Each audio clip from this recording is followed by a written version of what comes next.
want to talk about zombies today. They're in the news a lot. Yeah, you hear all these things about zombie economies and zombie companies and zombie households. They're obviously not really zombies, I'm thinking, because that would be quite a catastrophe in the world if there were actually zombies walking around, eating people's brains and then turning them into zombies as well. Is that what happens? I think it depends on your mythology. No, obviously they're not really zombies. It's all a metaphor for households and companies that are eating people's brains or something. They're rotting, that's what it is. Anyway, zombies. There's a lot of stuff about zombies, just generally everywhere. There's Warm Bodies is out. There's this new thing on BBC called, what is it called? In the Flesh, about zombies reintegrating into society, very much like the end of Shaun of the Dead. I'm not saying they're ripping it off or anything. It's a different sort of tone. You've also got The Waking Dead. No, The Walking Dead. That's it, The Walking Dead. I haven't seen The Walking Dead, but I have played the video game on an iPad, and that was quite gory. Gory enough for me. Haven't actually ever, thinking about it, seen any of the, I've seen The Evil Dead. The whole, what they call them, the ones that started it all off, the Living Dead, Return of the Living Dead. I haven't seen any of those. I've just seen clips of those. I think I saw the last couple of minutes of one of the first ones. I think I did. I remember some grass and some man walking about in a zombie-like fashion. Zombies, I'm not that big a fan of zombies, to be honest. They're in the new Being Human, the American one at the moment too, and they were in the old Being Human. When out of all the creatures of the night, lots of nights, vampires, they've got the sexy sort of thing. So, well, you look back at it, really, and the vampires weren't always that sexy. The original Dracula, he's sort of a bit smelly and old and looks a bit like a corpse, and he's just not that great. He mesmerises. I mean, you look at Nosferatu, it's not your sexy sort of, I mean, if you like that sort of thing, really. I don't really. Nosferatu's not the sexiest man in the world for me. I don't know. There's just nothing about those fingers.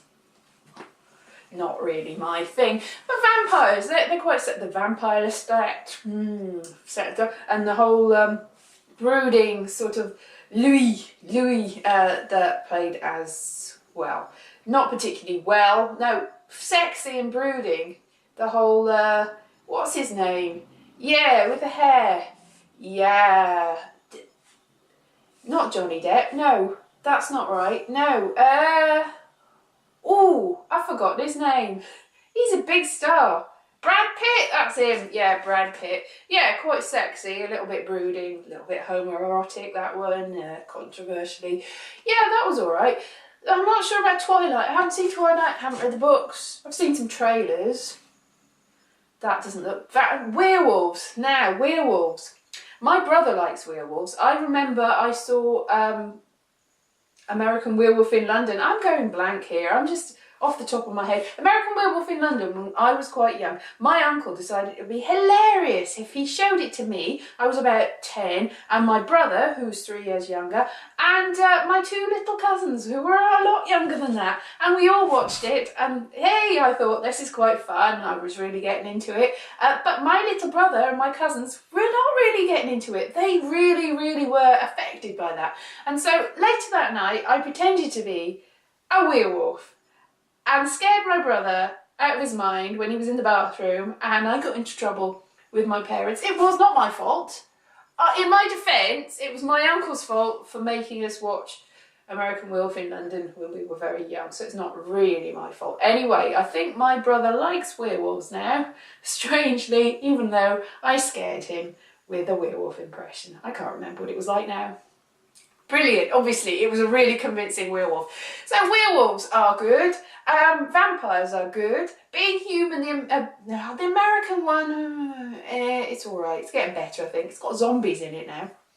Not many ghosts anymore. Ghosts, they're a bit boring, really. They can't do an awful lot generally, and if they can do an awful lot, then they're just people, aren't they? So people aren't that interesting generally. Otherwise you wouldn't invent all these creatures of the night to be superhuman-y, weirdy people. You could say something about humans, but it's all about the human condition, isn't it?